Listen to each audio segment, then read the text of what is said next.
Real estate's not really going to benefit that much from that part of it, I think, because the valuations go up so slowly. But the World Economic Forum, whatever you think of them, I'm not trying to make this political. I'm just saying whatever you think of them has already come out and said this is going to be like a $30 trillion market. It's going to be all real world assets. All right, everyone, thank you for coming back again. We got another exciting episode, and today we got my man Kyle Stevie on the episode. How you doing, Kyle? Going great. Going great. Yeah, man. It's freezing my ass off, but it's going all right. Where you at right now? I live Fort Thomas, Kentucky, right by Cincinnati, like Okay. 7 minutes from downtown. So our house is right on the river. So we Oh, get nice, nice. right in the valley. We get all the breeze that comes down the valley. It's sometimes it's nice and sometimes it's like today. I know I'm from Tennessee, so I know people are like, "Oh, you live in the South, blah blah blah." It doesn't get that cold. Yeah, it gets cold for me. It's cold enough for me. I'll tell Oh, you yeah. that. So, Coldest um, I've ever been. The coldest I've ever been was Memphis. We had oh, my boys played soccer and they played a club tournament in like December. mm, For some reason, they're twins, but for you know how boys when they mature at different speeds and all that other stuff with puberty.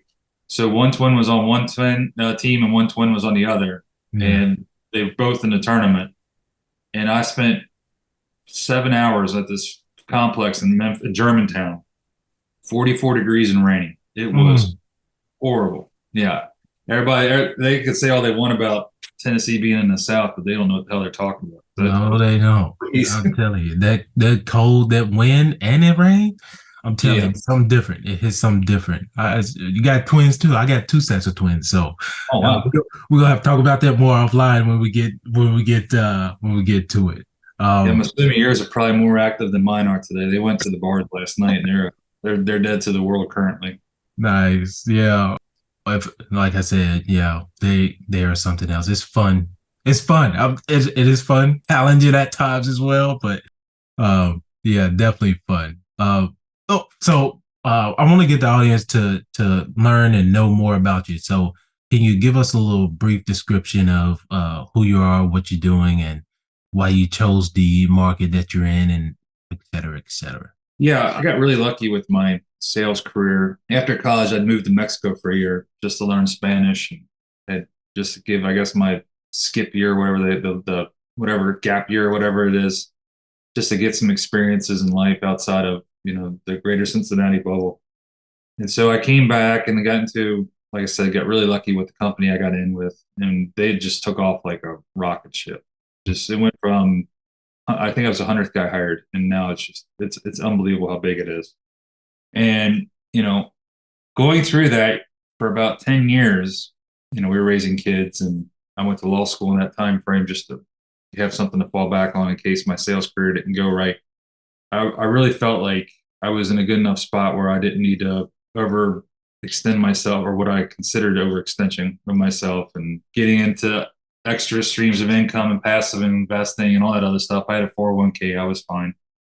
But as I started thinking about it, I was like, I'm one contact away from my customers leaving to see a huge dip in my income. I need to do something about this. So about 2015, started looking for my neighbor moved in, a contractor moved in.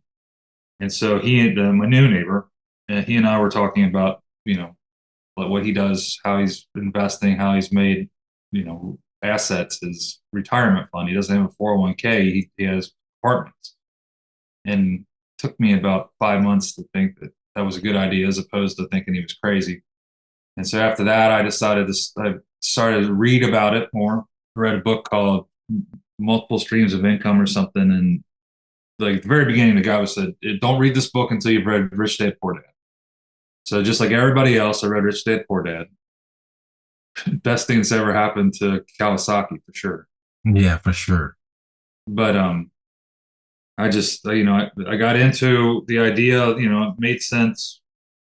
And so I got in with my neighbor and we invested in two properties in the city that we live in and with the complete gut jobs. And when I say complete gut jobs, like we went into them and electricity had been off for like 5 years, like that kind of crappy. Yeah. So we the first time we saw them with lights on at night was when we put the lights in. Like like when we ran the electric, it was real bad. Mm, But we stabilized those, and they're doing all right. I mean, they've revitalized. The cool thing about them is that they've revitalized that whole section. So I guess don't have the cash flow monthly that I would wish I had. But you go up there during the spring, and it's really nice out. And it's one of the buildings is a restaurant. It's just one story, and then the other one's got an ice cream shop with two apartments above it for mixed nice. use.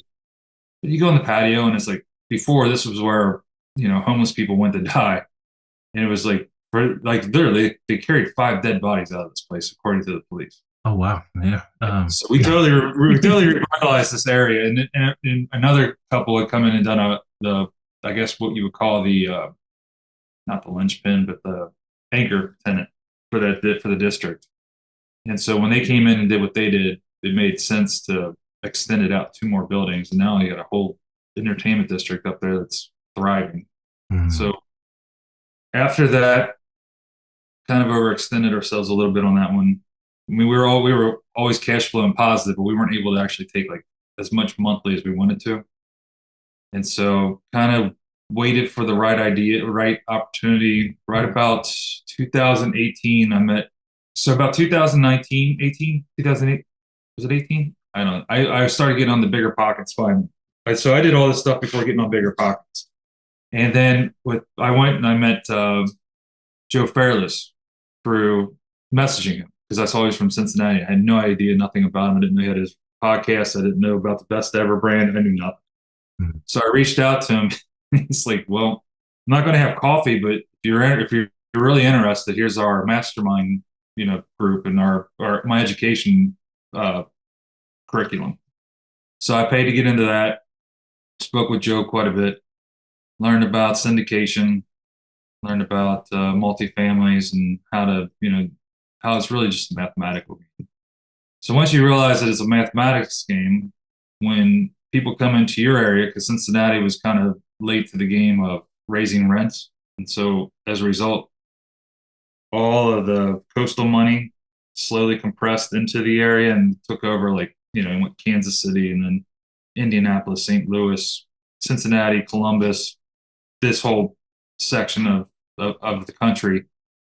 You're like the mathematics don't add up. Like nothing that these people are willing to buy these properties for that I knew about because we were close to them makes sense. I wasn't willing to do it, so we just kind of sat and waited. And in the meantime, two of my cousins and I got together, started trying to create a capital company called Sparing Capital, where we could bring investors to other projects. But again, we didn't find anything that made sense, and there we had opportunities to get into other stuff, but we wanted to be the GP. So we didn't want to come in and bring a bunch of capital to as limited partners. We wanted to have more control for our first project so that we could show people we knew what we were talking about. So in 2019, we were able to get an office building in Covington, Kentucky, which is right across from downtown Cincinnati. It's kind of like, let's say it's like Brooklyn and New York City or something Okay. like that. Yeah. Or it's a foodie scene, it's an art scene right across the Ohio River from downtown. We got a 6-story office space there, made it 7 stories, and with a rooftop bar and restaurant, and that's what we're stabilizing right now. So that's Huh. my real estate background. Okay. So you're kind of in the multifamily slash office space kind of asset class. Is that what we're talking there? Yeah, that's what I've gotten into. It wasn't because I wanted to. It was just that's where the opportunities were. I'm pretty agnostic about what I invest in, as long as the numbers make sense. I got you. Yeah, that makes sense. Makes a lot of sense. When with these two apartment multifamily projects that you did, what were the size of the units? Just a 2 bedroom and a 1 bedroom. There's Just just two. two apartments. you Okay, know. I got you. And then we have 1,900 square feet of commercial space in the one building, and then the ice cream shops in like 1,300 square feet.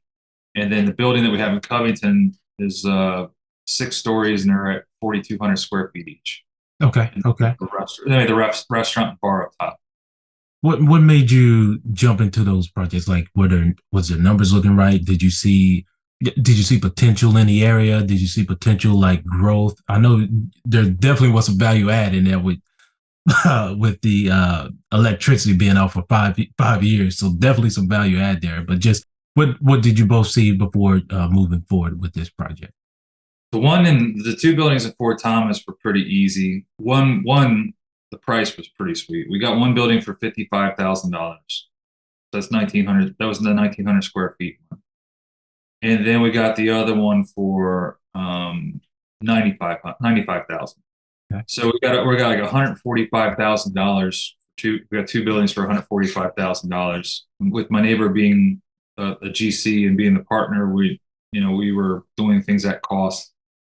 And the city that I live in is pretty well to do. I mean, it's got one of the best school districts in the state. Mm.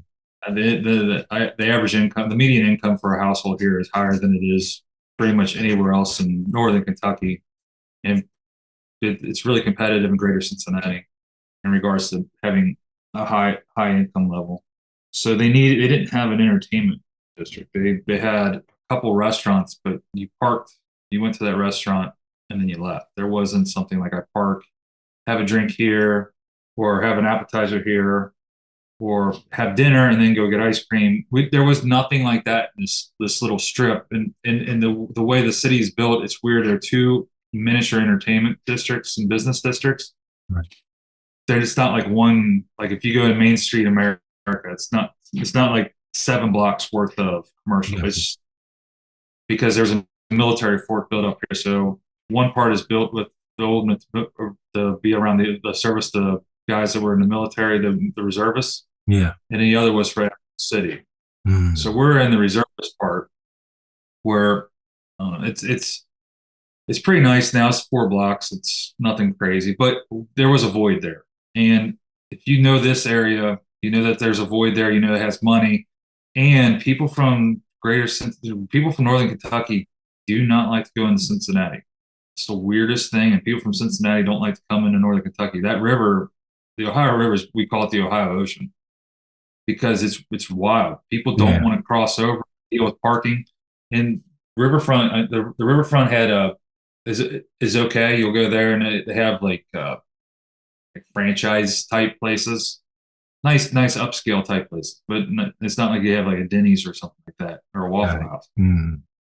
But you don't get that sole proprietor. This is unique to this city. It's not like going to Charleston, South Carolina, where you have this family owns this restaurant and this family owns this restaurant, and it's the only place in the world you're going to find the way they make this food. Right. Uh, OT over the Rhine in Cincinnati has that type of feel to it, but nobody wants to deal with the park. And I knew that, so I knew that if we could bring just something similar to what they could get in downtown without having to deal with going across the downtown, that we would have consistent flow of people. And I actually worked out pretty well. That's That awesome. actually worked out. The one in Covington, that area is just blowing up. It's insane how aggressive the city's been in attracting businesses, attracting and developing growth. It's right even right now they're going to do you could look it up, but the IRS had a huge site that was right on the river, and they tore it down like 10 years ago, and now they're going to redo the street grid all the way to the river, and they're doing this like live work play type development, and they're going to have single family homes down there. So you have all these people moving in to make it a proper downtown area. So it made perfect sense to have to renovate this building. I mean, we have a bank on the basement. I mean, I'm sorry, on the ground floor, and it's right on a corner with four other banks. It's like the little financial district, and then they have a nice brewery. They have a bunch of bars. They have Hotel Covington, which is a really cool boutique hotel with a great restaurant and big bar area down there. So they've taken what should be in downtown Cincinnati and put it in like right across the river, and we just happen to invest like as it's all coming to maturity, which is pretty awesome. Yeah, that was probably like the perfect time for y'all to get in because Yeah. sounds like Covington is like booming, kind of like I was talking to a guest a couple of weeks ago about Huntsville, Alabama, and Huntsville, Alabama has been like on the booming side of things too. It's kind of crazy how much has grown over the last few years, and it's continuing to grow. So, and I know I was talking about they're talking about bringing the three-letter agencies over there: FBI, CIA, DIA. A lot of the three-letter agencies are going in that area. So anybody invested that have invested in that area a couple of years ago is starting to see the benefits of investing in that area. So that's what Covington sounds like to me. So um, yeah, awesome opportunity for you and your neighbor, and glad he got you into investing in the real estate, right? So you both ventured off into type of different types of investments opportunities together, and you saw he's a general contractor, so that's a great thing to have, a great skill to have, because a lot of contractors in this space don't aren't that great. So I'm assuming your neighbor is pretty good at his job and knows what he's doing, knows the type of assets that could be possibly bring you multiple streams of income. So kudos to him, and kudos to both of you for taking action and moving forward to getting into those projects. I want to dive into. I know you wrote a book, right? Mhm. And it's titled "Digital Melting." Can you give the audience members what this book is about, and what led you to writing about this particular subject? Okay, so this one is where I lose 99% of people I talk to. Here we go. So Let's dive into it. Let's see if we can get yeah, it. so the book's called Digital Melting: Turning Illiquid Real Estate Assets Liquid Through Tokenization, which was basically just I don't know. It's the book itself is just in the most basic form describes the process of taking your interest, whatever ownership interest you have in the company that's basically running the property, and being able to not just have it sit there, but have your interest tokenized so that it's got a digital representation on the blockchain, whatever blockchain the operator decides to use, and having smart contracts behind it so that it can track and trace sales so that you can put your ownership interest on these secondary markets and cash out whenever you want, as opposed to waiting until the operator decides that they're selling the property or they want to give dividends or whatever, keeping it at the super high level. If you've been reading lately, you've seen a lot of the operators and syndications have kind of like come back to earth a little bit because of the interest rates skyrocketing and not being able to pay their debt service and all this other stuff. And investors are kind of stuck with like capital calls and all this other. Now, there's no guarantee that a person would buy their interest in a sinking project, Mhm. but this would give them the opportunity to take, let's say, so I've got 50, it was a $50,000 buy-in. Each share is worth $1,000. My share has been tokenized, which basically is being put on the blockchain so that you can track and trace the point from the point of origination that I've been given my proof of ownership in this project. I can then put it onto a secondary broker dealers market like T0 is a company that does it for somebody else, Template Markets. And if there's a buyer willing to purchase that, they can purchase, how much ever my interest I want to sell, or vice versa. If you're in a project and and it's going well, and somebody has like a medical emergency or whatever, and they need to get access to they had $50,000 now that's valued at $75,000. They want to take their profit and use it to pay off something. You can now buy more of that project by buying their ownership interest. And what this allows you to do is it allows operators to basically, run their project without having to go back to an attorney and deal with the investors, the stack table, and say, hey, this investor needs to get X amount of money out of this. How's it going to impact structure of the offering that we did? If you're a Reg A plus, or if you're a 506C or whatever it is, like how does this impact this? How does this impact that? What this allows you to do is not have your entity messed with at all, and let the shares, you know, be dictated by the market or whatever, and allow your investors to have access to liquidity prior to an event. That makes sense. Okay. Is it sort of like I I have a pizza and instead of me owning the whole slice of the pizza, the instead of owning the whole pizza, people can own a slice of that pizza. Is that kind of what? Yeah, it's what they're. I mean, it's what people are doing right now, right? Like, Right. what projects are you in? So short term rental. I'm in a short term rental. I'm a fund manager. So Okay. I have a special purpose vehicle that invests in short term rentals or multifamily or any other type of projects. So Do you have investors with you? yes. Hold on. Delivery trucks thing would kill these dogs. Hold on. So yeah, I'm in the multifamily, like again, like multifamily project, any type of project that brings a specific amount of income back to my investors. That way they get back their return, get back the capital that they raised plus more. So I always look for double digit returns when it comes to whatever project that I'm in. So that's what I'm dealing with right now. Right now, it's the short term rental project just for multiple streams of income with the short-term rentals in high-end markets. So I'm dealing with sponsors that aim specifically towards short-term rentals because I have other projects that's 5 year holds, and within those 5 year holds, I'm kind of in a holding period. So I'm trying to bring in income a little bit faster than the 5 year hold, if that makes sense. Yeah, it that so this is what would this is where the I think it's going to become a game changer in for both the general partner and for the limited partner. So basically, right now, when you invest in a special purpose vehicle, as a general partner, you have to give a premium kind of for the illiquidity.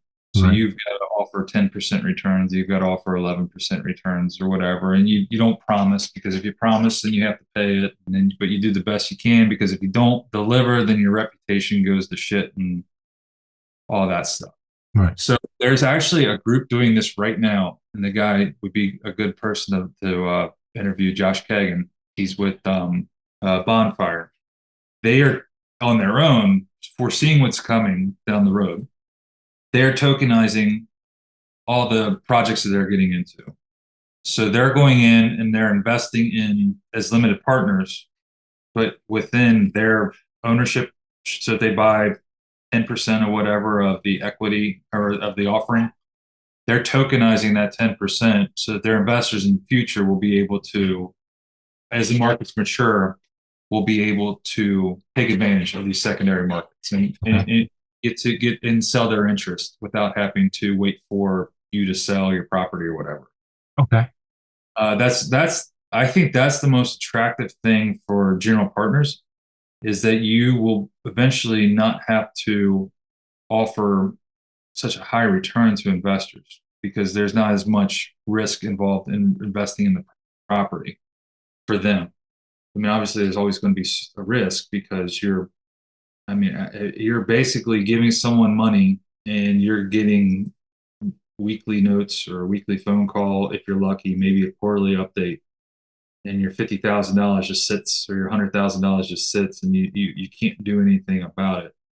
The ability to eventually get out and sell that, you are going to be able to say, hey, you guys, we're operating. This is what we're looking at. We're not in such a rush to get to the 5 year mark where everybody's supposed to be selling to a financial institution or whatever. We can slow play this, and we can just take in the monthly income that we're getting from this, and use this as a stepping stone to get another property without having to do a whole 1031 and all that other stuff.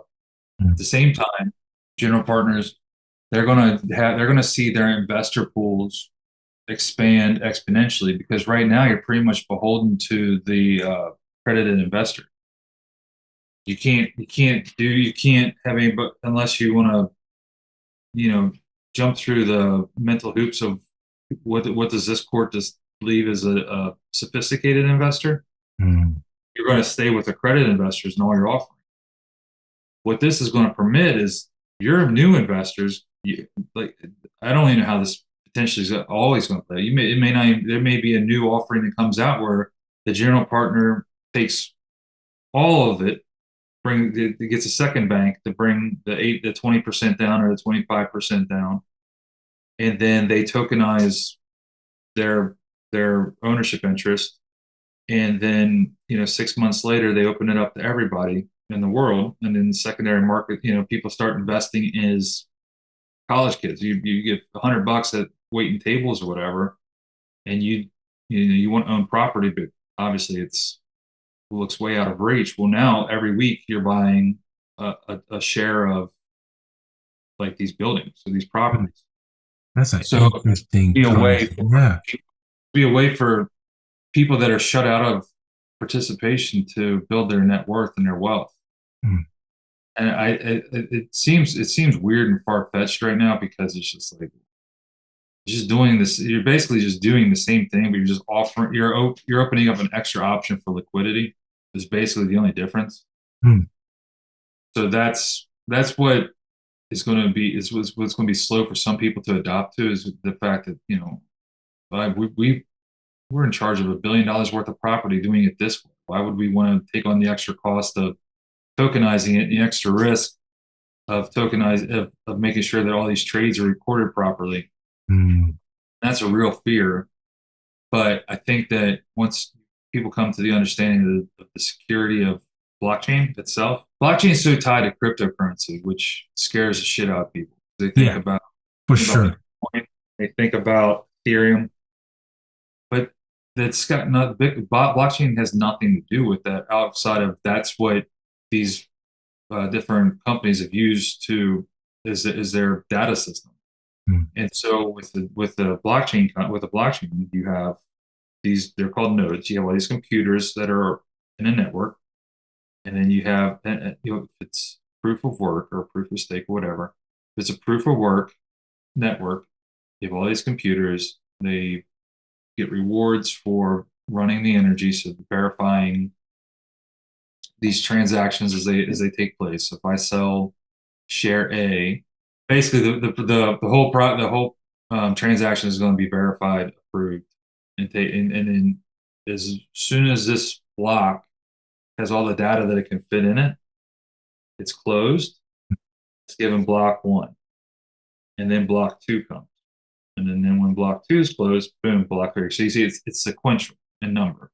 what would you say is the I just lost everybody there. I'm sorry. yeah, I want to bring it back to the point. So when the tokenization process, because can we go back to that again?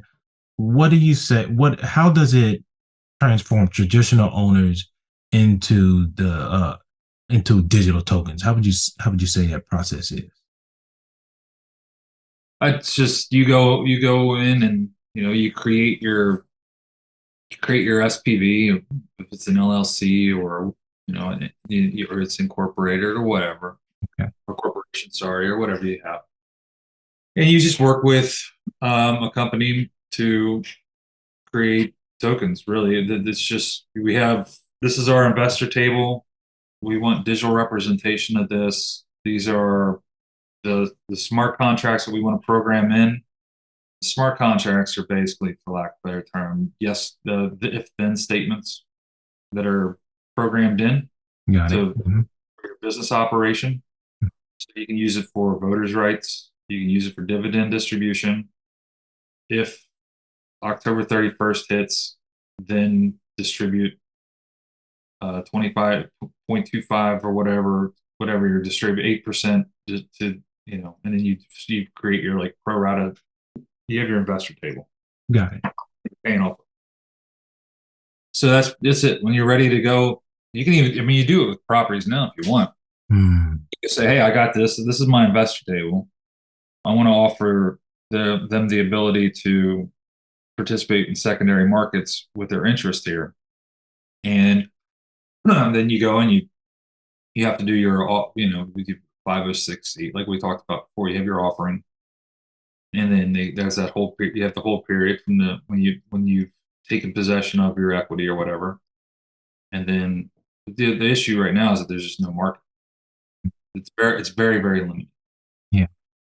So I know I'm not doing a very good job explaining this, but the idea that you're going to be able to take your ownership and buy and sell it, and then you're going to buy other ownership and assets Yeah. it's going to transform personal wealth, in my I, opinion. yeah. I think you're doing pretty good job explaining it because it's kind of a difficult concept to understand, right? Because it's new. No one likes new. No one likes change. But I think you're doing a pretty good job. I do want to cover before we close out because I know we're getting close on time. I do want to cover the. Uh, let's see. Let's talk about the benefits of it. Let's see the advantages of tokenizing real estate assets, and then how does it benefit both the property owners and the potential investors? Okay, so we've kind of covered a little bit of it. Yeah. It eliminates a lot of the risk Okay. There we go. in investing in real estate, because now if you don't like how the operator is running the business or the project, I'm sorry, you can go and you can list your ownership without messing with the whole entity and getting lawyers involved. For the operators, it expands the market of people who are able to participate at an earlier stage. That's why I was talking about maybe in the future, you don't even need to offer it to limited partners. You just go in with the bank with like a loan for 6 months or whatever it is, or whatever you work with the bank, and then you have this equity offering Yeah. to invest. But you don't have to go to each and every one. You can just list it on with the Templum, and they just list it on their secondary site, and you can go there and you can, well, their alternative trading site. I'm sorry, and you can go there and you can buy. People can buy your shares. You just publicize it like this is where I'm listing this at, So and then so let me if I get this correctly, you won't have to. So with people being a GP or LP, so for particular some particular classes, I have to have only accredited investors. I can't have non-accredited investors just because they don't make this certain amount of money. With this tokenization process, I can be a non-accredited investor. I don't have to what is that? I don't have to ensure that they make a particular amount of money. They can invest whatever amount that they can into my asset without me having to build a relationship with them. Is that it's kind of like a stock? If I stock, maybe no. Is that yeah, that's exactly how to think. okay? Okay, all right. Exactly how to Yeah, think. that makes sense. So you're going to have the hold period. You're not going to be able to list. So if you let's say if you go without investors, you just go with the bank. My impression is you're not going to be able just to like just list the property or whatever. There's going to be, I would say, a 6 month holding period, just like there is with most of them. And then people could get in that aren't credited, and then you're going in. The good thing about the real estate is that you know what the valuation of your holding is at all times, because all you got to do is look at the rolling T12 and say, okay, I got this. The expenses were this. Right. This is my net operating income. The cap rate for the area is this. This is the value of the building. This is my ownership in the building. Mm-hmm. Therefore, this is the equity that I have in this building. Makes sense. As an operator, you're going to have the ability to say it's going to cost $10,000 per share, or it's going to cost $100 per token. Sorry, or it's going to cost $100 per token. So you have the flexibility to do that as well. I think that's what I was just talking about down the road, a couple of years after this gets a little bit more mass integration. I think what you're going to see mostly is like traditional offerings the way they are now, and then there are people who are going to be given their tokens, and they're going to be able to wait 6 months, and they're going to be able to list them as they see fit. I mean, real estate's not really going to benefit that much from that part of it, I think, because the valuations go up so slowly. But the World Economic Forum, whatever you think of them, I'm not trying to make this political. I'm just saying whatever you think of them has already come out and said this is going to be like a $30 trillion market because it's going to be all real world assets. And so you're looking at that. You're looking at Larry Fink coming out in March saying that that's the future, the new future economy. I mean, you think about all the private money held up in artwork and uh, private businesses like startups or businesses that haven't gone public that are have all this value just locked up inside of them. It's the future. This is what's coming down the pipe. I think it's all going to start with real estate though, because of how slow everything moves. Mm.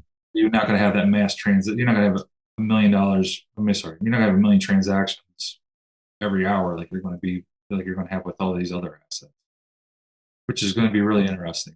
I think that I don't know. I do a much better job explaining everything in the book, laying it out Yeah. because it's really confusing. It's very I wrote it. I try to write as close to like a fifth grade reading level as I could, but it's an extremely confusing topic because you look in it, you're like, well, why would anybody do this? And then you start looking through like the what the pros and the cons are, and you're like, oh, okay. So I'm now creating this. Eventually, there's going to be these networks of broker dealers that are going to be able to, with SEC approval, have my sale of my token. I buy the token on exchange A, and then I can list my interest to sell on exchange B, get the money, and it'll all be recorded so that the owner of the property doesn't get in trouble with the SEC down the road. You know, Yeah.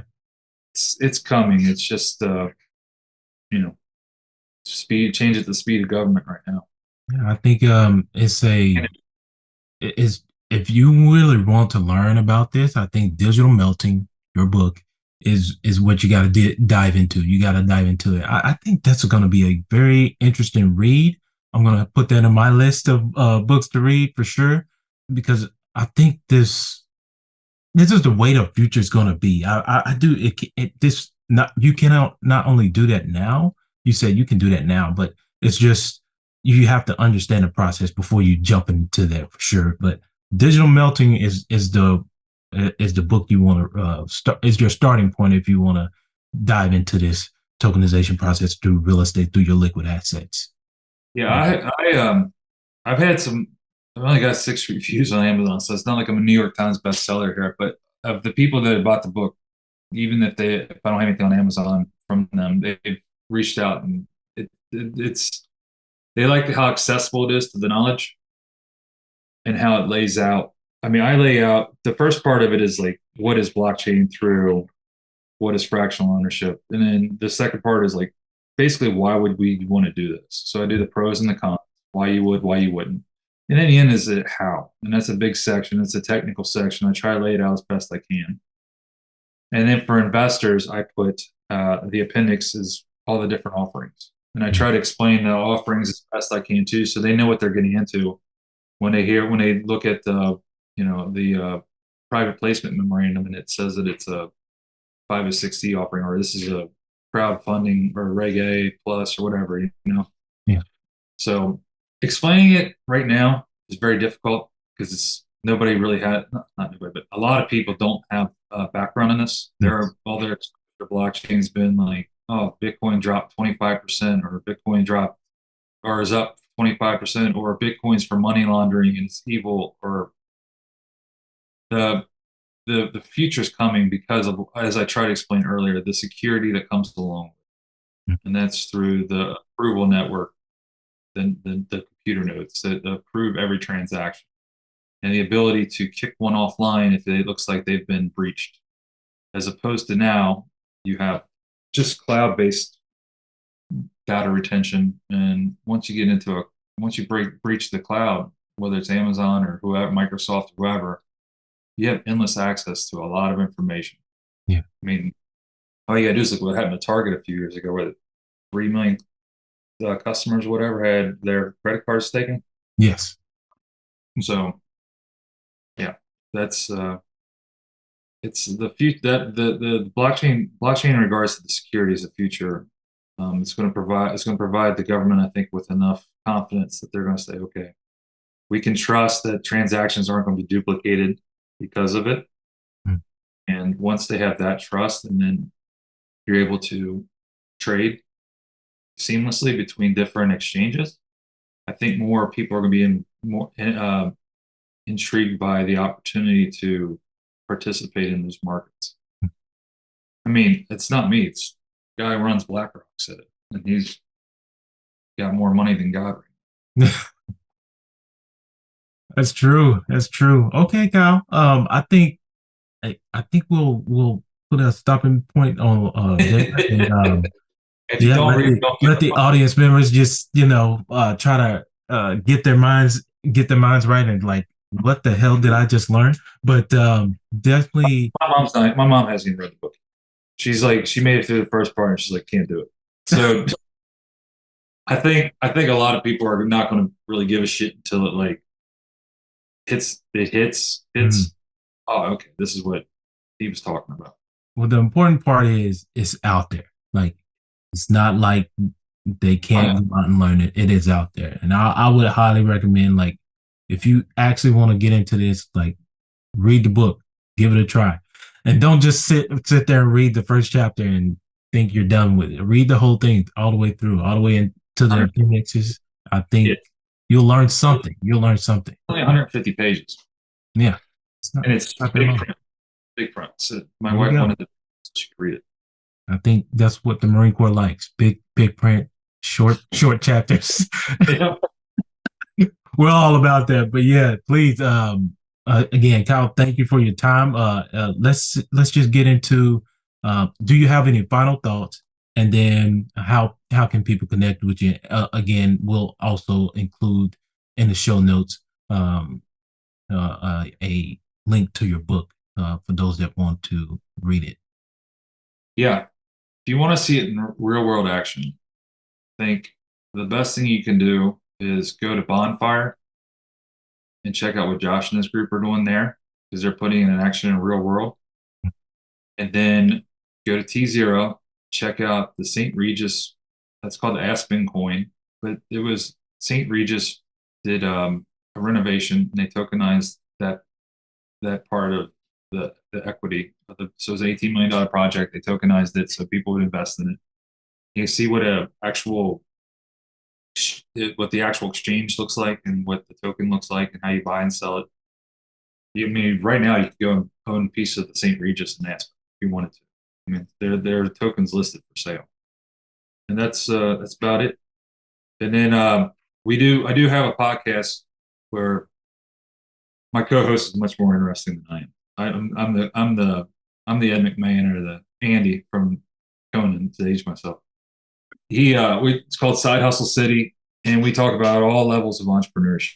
We have stories of people that started their companies and they went from doing it part time to it's their full career. Had a couple guys with exits. We do things where it's not even a person's company. We talk about how to do search engine optimization, different angles for marketing, branding, working with banks, working with the lawyers, working with venture capitalists. So if you're interested, it's I think we're 4 years into that bad boy. So Nice. at it. All right, we'll include that in the show notes. How about how can people connect with you? You have any social media links that people can connect with you on LinkedIn or Instagram or Yeah. Facebook? LinkedIn's probably the best way. Okay. My Instagram is Kyle Stevie 22, but I don't really do much on Instagram. LinkedIn's probably the place to go. I'm going to really make it because I think by the end of this year, it's real world asset tokenization is going to be big buzz term, Mm. and I'm working with a group now to break down and actually do TikTok and learn how to can make these explanations in a series of concise, like 30-second videos. I see So TikTok is like your most exciting thing to do this year. yeah, I really feel that I like LinkedIn, but LinkedIn's kind of it's like I'm going to throw this out here. Mm, Same people are going to like my post that are in the same exact field, mm, same exact thing. yeah, And for this to actually work, the masses have to be educated. You yeah. have to. marketplace. And the best place to do that is with the 20 something because they're the most tech savvy. They're going to be the ones with the most willing to take risk, and they're the ones that I think will benefit the most in the future. Mm. Because you can, in my book, I talk, you can spin this off in an affordable house and building more affordable housing. You can use all this to do different things besides just like invest. It just is an investment. Yeah. You use this like, okay, we can offset costs here. We can increase what we pay developers there to make it to make construction cheaper. Not cheaper, but like the profit that they want to get from their construction, make it come from a different source. Mm. That's the part that I think will resonate with younger guys. They're like, oh, so not only is the developer, are we helping the developer like build something here because we're going to be the source of it, or we can invest in our own community, but I can also build my wealth as this community builds itself up. So there's a lot of interesting things that can happen, Awesome. like Awesome. right at the press. Yeah, looking forward to that, man. Looking forward to it. I might have to create me a TikTok now. Like you said, LinkedIn it is a great tool, but also it kind of gets to like a point where it's like, okay, these are the same folks liking my stuff. Or you get somebody new and it's like it's not even a real person, it's just a person who's, I don't know, AI, I don't know, computer, A lot.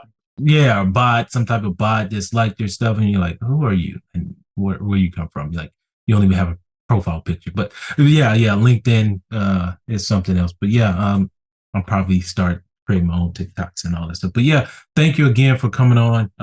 We could probably even talk more, but we don't want to lose the audience yet. We want them to understand. Hopefully, this gives them the beginner like class on what the process is for tokenization of real estate assets, and how it can possibly help them in the future.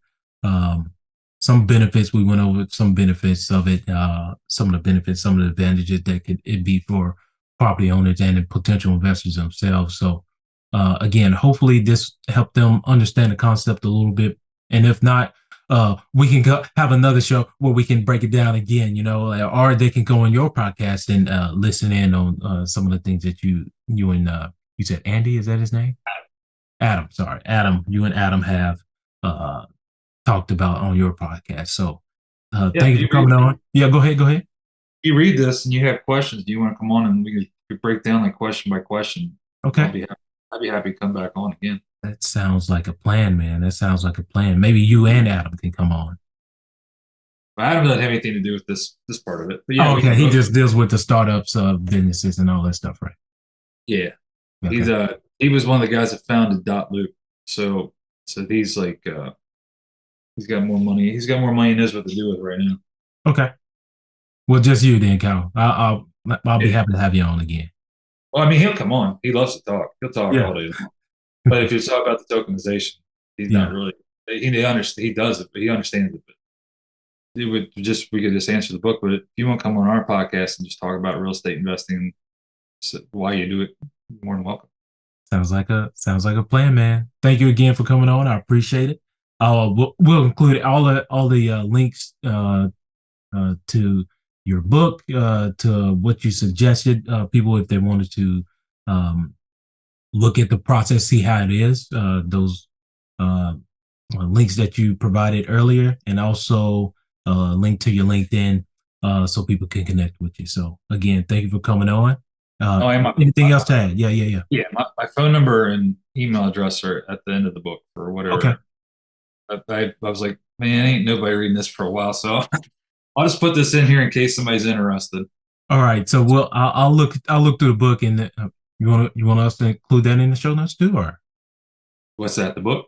your not just your book, but your phone number and email address. Yeah, sure. Yeah, we'll include that in the show notes too. Why not? All right. Yeah. All right. Thanks for coming on, man. I appreciate you. Thanks for having me.